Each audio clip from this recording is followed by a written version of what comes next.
Hello, this is Scott White from Glasshouse Home Safety. Welcome to another Safety Saturday. This is part 2 of our 12-part series on dealing with house fires, and this part is on pre-fire and spread of fire. So let's get into it. The first thing to be thinking about is priorities, and the priority in a house fire is always, every time, life over property. You need to keep that in mind, that the moment something happens, your first thoughts is every person in that home and not necessarily your precious belongings. They can be replaced, people can't. You got to keep that first and foremost. Priority is people. So it's life over property every time. Then we move on to procedures. You need to have some procedures in place. Now let's say the alarm goes off in the middle of the night and you get up. Now you have to identify where the fire is. Now that might sound like an obvious thing, okay, yeah, that's going to be the easiest thing. But imagine, now as Queensland moves into having alarms in every bedroom, you might have a closed bedroom door, and the alarm in there has gone off and there's a roaring fire, but no sign of it sort of outside. So you've got to identify where the fire is as a start. Now how can you do that? The obvious thing is smoke. You follow the smoke, you know where the smoke's coming from. But you can also do it by sound. Fires are very noisy, crackling sounds, things falling over. Blistering of paintwork is another one. That's a bit of a giveaway. Now, if you approach a door thinking, oh, the fire's in here, don't just open the door. Put your hand, the back of your hand, on the door to get a feel for the temperature of the door. If it's a roaring fire in there, you really don't want to be opening the door, feeding more oxygen, perhaps burning yourself. So you've found the fire. Of course, actually I'll skip one there. Really, your first thing, whether you know the fire's there or not, you should be alerting everybody. Alert every person to it. Now, it's yelling, fire, fire, fire. So at this stage, you're not even sure. It could be a false alarm, but you really want to be alerting everyone first, then finding the fire.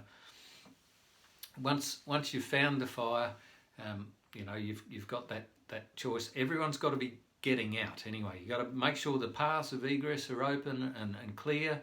You've got to be dialing 000, and most particularly you've got to be having a muster point. I know I go on and on about muster points, but you'd be amazed at how many times people run back into fires thinking there's someone else still in there and they die. So you really got to have that as part of your procedure. You've got to have a muster point, somewhere where you can go and make sure that everyone is accounted for there. So if someone goes out a different exit, they're going to head there. The easiest one is, anything happens, meet you at the letterbox. That's the easy instruction. So there's your procedures. Now, fire can spread in many different ways. Well, 4 different ways, in fact. If things are in direct contact, of course, fire can spread through direct contact. You got a bit of wood and you stick it in the fire, it burns. But there's 3 other ways.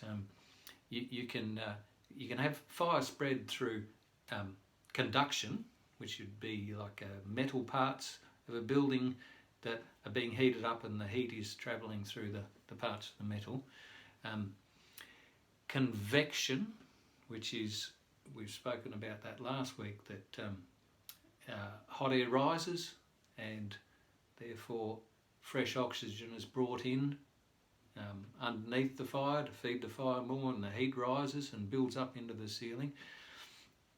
And that shows in the top of this. In a confined room, that would start to build up in the high section of the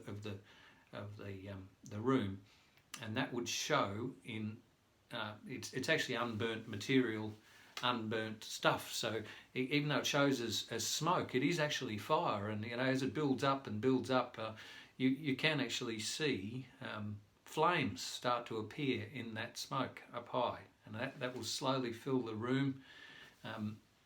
And well, when I say slowly, it doesn't take real long. I think it's like 3 or 4 minutes. You can have up to 300 degrees centigrade in there, and that's a fair whack of temperature.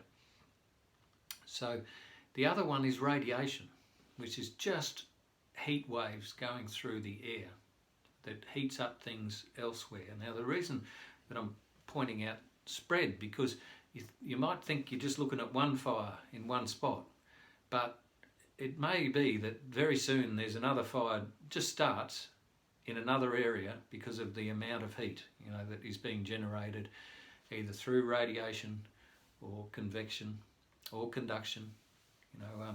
So don't underestimate it. You don't want to find that another fire springs up directly behind you in your path of egress and you're trapped. And that's why you've got to have a good idea of how fire spreads. So the question, do you have a procedure in place? That's the key here. Do you have a procedure in place? Do you have, is everyone well aware of what you have to do? Do you have alarms in your place? What type are they and where are they? So that'll give you an idea of where to be looking for the fire. And do you have any firefighting equipment in the home? If you do, what types are they and where are they? But the main thing, have a procedure in place. Have it ready and don't forget the muster point. So I hope that helps. I'll speak to you at the next Safety Saturday. If you liked this video and you found it handy, please share it with someone. Share it to other people on Facebook. We just want to spread the word on fire safety and educate people as best we can. Hopefully there'll be people that survive house fires just from these little videos that we're putting out. Have a great day. Speak to you soon.